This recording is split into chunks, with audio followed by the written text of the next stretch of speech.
ఒక్కసారి కొమ్మూరి గోల్డ్ కి కాల్ చేయండి. తాకట్లో ఉన్న మీ బంగారాన్ని విడిపించి మార్కెట్ ప్రైస్ కి వాళ్ళు కొనుక్కుని మిగతా డబ్బులు మీకు ఇచ్చేస్తారు. నమస్తే, వెల్కమ్ టు అవర్ ఛానల్. నేను అనిత. సో ఇవాళ రేపు మనకు ముఖ్యంగా ఒక ప్లేస్ నుంచి ఇంకో ప్లేస్కి వెళ్ళాలి అంటే ఎవరు పబ్లిక్ ట్రాన్స్పోర్ట్ యూజ్ చేయట్లేదు, పర్సనల్ ట్రాన్స్పోర్ట్ కూడా యూజ్ చేయట్లేదు.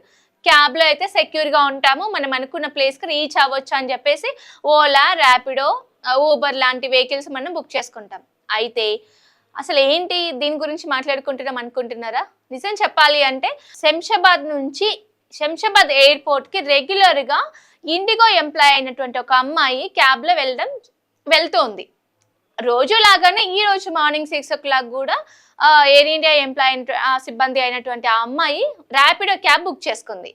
అయితే వెళ్ళే మార్గ మధ్యలో డ్రైవర్ ఎవరైతే ఈ డ్రైవర్ వచ్చేసి క్యాబ్ వచ్చేసి ఎస్ఆర్సి వెండర్ కంపెనీకి చెందినటువంటి ఎయిర్పోర్ట్లో ఉన్నటువంటి కొన్ని కంపెనీస్, కొన్ని క్యాబ్స్ అక్కడ ఉంటాయి.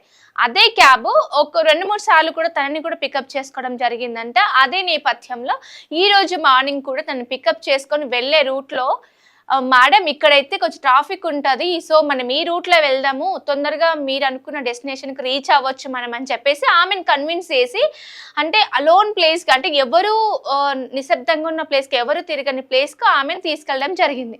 ఆమెకు సీన్ అర్థమైపోయి తను కేకలేయడం, అంటే అత్యాచార యత్నం చేయబోయాడు. ఎవరి driver? Prashanth, cab driver Prashanth. ఇతను ఇంతకు ముందు కూడా 2-3 సార్లు వేరే వాళ్ళతో కూడా మిస్బిహేవ్ చేశాడని కూడా తన ప్రొఫైల్లో ఉంది.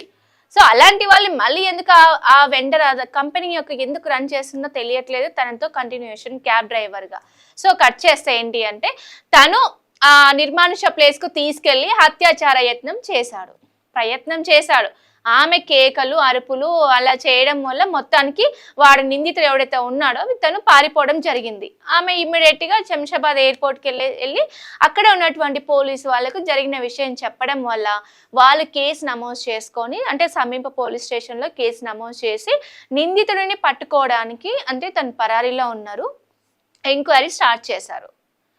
అసలు కట్ చేస్తే ఏంటి అంటే నిజంగా ఇవాళ రేపు మనం వెళ్తున్న క్యాబ్లో మనల్ని తీసుకెళ్తున్న మనిషి మనల్ని అంటే సెక్యూర్గా, సేఫ్టీగా తీసుకెళ్తున్నాడా? అంటే చాలా వరకు మనం ఎలా నమ్ముతామంటే, ఇప్పుడు ఏమైనా క్యాబ్ బుక్ చేసుకుంటే తను ఎవరైతే డ్రైవర్గా వస్తున్నాడో తన ప్రొఫైల్, తన ఎవ్రీథింగ్ డీటెయిల్స్, కేవైసీ డాక్యుమెంట్తో సహా ఆ కంపెనీలో ఉంటుంది. వాళ్ళు ఏం చేయడానికి వీలు లేదు, సో ప్రొటెక్షన్గా మనం తీసుకెళ్తారు, మనం అనుకున్న డెస్టినేషన్కి రీచ్ చేస్తారని కూడా అనుకుంటాం. కానీ ఇలాంటివి ఇవాళ ఒక్కరోజు ఈ అమ్మాయికి ఒక్కదానికి జరిగిన విషయం కాదు, చాలా జరుగుతున్నాయి. ఫర్ ఎగ్జాంపుల్ మనం ప్రీవియస్గా ఒక ఫ్యూ మంత్స్ బ్యాక్ చూసుకుంటే తిరుపతిలో 18 years ఏజ్ ఉన్నటువంటి ఒక అమ్మాయి ఫార్మా కాలేజ్ చదువుతుంది. తను ఇంకొక హాస్టల్ నుంచి ఇంకో హాస్టల్కి షిఫ్ట్ అయ్యే నేపథ్యంలో ర్యాపిడో ఆటో బుక్ చేసుకుంది. ర్యాపిడో ఆటో బుక్ చేసుకుంటే తను డెస్టినేషన్ తీసుకెళ్లకుండా ఇలా వెళ్తే కరెక్టు, ఇలా తొందరగా రీచ్ అవుతాము, ట్రాఫిక్ ఉండదని చెప్పేసి ఆ అమ్మాయిని బలవంతంగా ఏదో హోటల్కి తీసుకెళ్ళడం, అక్కడ తీసుకెళ్ళి ఆ అమ్మాయి మీద అఘాయిత్యం చేయడం, అత్యాచార యత్నం చేసి ఎవరికైనా చెప్తే నేను నిన్ను చంపేస్తానని చెప్పేసి ఆ చిన్న అమ్మాయిని బెదిరించాడు. తను ఏం చేసింది, 2-3 రోజుల తర్వాత వాళ్ళ ఫ్రెండ్కి చెప్తే వాళ్ళ ఫ్రెండ్ ఈమె ఇద్దరు కలిసి వెళ్ళి పోలీస్ స్టేషన్కి కంప్లైంట్ ఇవ్వడం జరిగింది. తనని ఆటో డ్రైవర్ ఎవరైతే ఉన్నారో తనని అరెస్ట్ చేయడం కూడా చేశారు. సో నిజం చెప్పాలి అంటే ఇవాళ రేపు లేడీస్కి సెక్యూర్ ఎక్కడ ఉంది? మనం బుక్ చేసుకున్నటువంటి క్యాబ్లో మనం సెక్యూర్గానే వెళ్తున్నాము, మనకు టెన్షన్ లేదు, చాలా జాగ్రత్తగా వెళ్తున్నాము అనుకుంటాం. కానీ ఎవరైతే ఇలాంటి ప్రశాంత్ అనే లాంటి కొద్ది మంది డ్రైవర్స్ ఉంటారో వాళ్ళ వల్ల ప్రతి ఒక్కరికి నష్టమే కదా. వాళ్ళు వెళ్తూ అమానుష ప్లేస్కి తీసుకెళ్ళి ఇంకేమైనా చేయొచ్చు, అఘాయిత్యం చేయొచ్చు, ఆత్మహత్య యత్నం చేయొచ్చు కదా. అలాంటప్పుడు మనకు సంబంధించినంత వరకు మనము కూడా ఎంతో కొంత సేఫ్టీగా ఉంటే బెస్ట్. సో దానికి ఏంటి అంటే ఇప్పుడు మనం ఫర్ ఎగ్జాంపుల్ క్యాబ్ బుక్ చేసుకొని మనం రైడ్ ఇంటి దగ్గర నుంచి స్టార్ట్ చేసాం. మనం స్టార్ట్ చేయగానే ఇమ్మీడియట్గా మన లైవ్ లొకేషన్ మన ఫ్రెండ్స్కో, మన ఫ్యామిలీ మెంబర్స్కో, మన రిలేటివ్స్కి, ఎవరికో ఒకరికి, అంటే మనం ఏమైనా ప్రాబ్లంలో ఉంటే ఇన్స్టెంట్గా వచ్చి మనకి హెల్ప్ చేసే ఫ్రెండ్స్ ఉంటారు, మన ఫ్యామిలీ మెంబర్స్, మన అమ్మ, నాన్న, అక్క, చెల్లి, తమ్ముడు, ఎనీవన్ వాళ్ళు ఉంటారు. వాళ్ళకి షేర్ చేసుకుంటే మనం ఏ సిచ్యువేషన్లో ఉన్నాం, ఎక్కడికి వెళ్తున్నాం, ఎంత దాకా రీచ్ అయ్యాం, ప్రజెంట్ నువ్వు ఎంత దూరంలో వెళ్తున్నావు అనేది కూడా వాళ్ళు చూసుకోవడం జరుగుతుంది. అంటే అట్లీస్ట్ ఎంత కొంత సేఫ్టీ మెజర్మెంట్స్ అన్నట్టు ఇది. సో కొంచెం మన వరకు మనల్ని మనం ప్రొటెక్ట్ చేసుకునే అవకాశం ఉంది ఇది. సో ఇలాంటివి ఒకటి కాదు, రెండు కాదు, చాలా జరుగుతూనే ఉన్నాయి. ఎక్కడ చూడు ఇలాంటివే అత్యాచారాలు. ఎక్కడ చూడు అమ్మాయి కనిపిస్తే చాలు, వర్క్ చేసే ప్లేస్ కానుంచి బయట కాలేజ్ కావచ్చు, వర్కింగ్ ప్లేస్ కావచ్చు, ఇంట్లో కూడా కావచ్చు. ఇంట్లో ఇవాళ రేపు ఎంత క్రూరంగా తయారవుతున్నారంటే ఒక తండ్రియే తన కూతురు మీద అఘాయిత్యం చేయబోతున్నాడు. అసలు వినడానికి ఎంత విడ్డూరంగా అనిపిస్తుంది. ఫర్ ఎగ్జాంపుల్ చూసుకుంటే లాస్ట్ మంత్ అనుకుంటా మదర్ మీద అత్యాచార యత్నం చేయబోయాడు ఒక అతను కొడుకు. అసలు అంటే ఆడవాళ్ళకి ఇంట్లో ప్రొటెక్షన్ లేకుండా పోయినప్పుడు ఇంకా సొసైటీలో ప్రొటెక్షన్ ఎలా ఉంటుంది?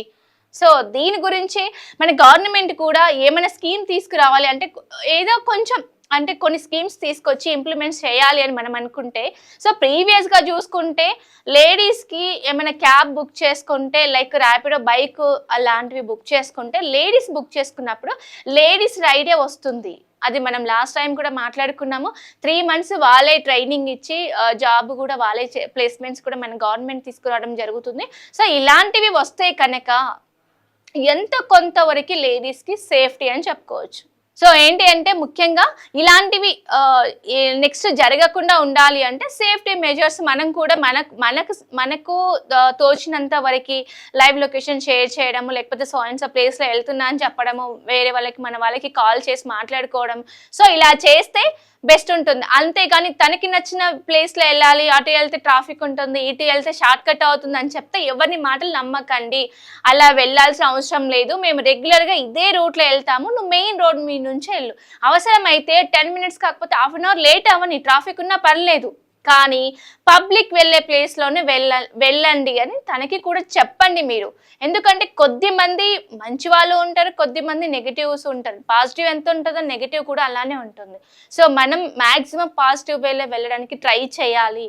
అందరూ వెళ్ళే దారిలో వెళ్తే మనకి ఏమైనా అయినా చుట్టుముట్టు ఉంటారు కాబట్టి వాళ్ళు చూసుకుంటారు. సో కొద్ది వరకు ఇలాంటి అఘాయిత్యాలను మనకు కూడా కొంచెం అరికట్టవచ్చు. సో మనం కూడా ఇప్పుడు ఇంతకుముందు మాట్లాడుకున్నట్టు లైవ్ లొకేషన్ షేర్ చేసుకోవడం వల్ల ఎంత కొంత అయితే మన సేఫ్టీ మూడ్లో ఉంటాం. సో ఇదండి ఇవాల్టి న్యూస్. ఇలాంటి లేటెస్ట్ అప్డేట్స్ కోసం చూస్తూనే ఉండండి మనం టీవీని.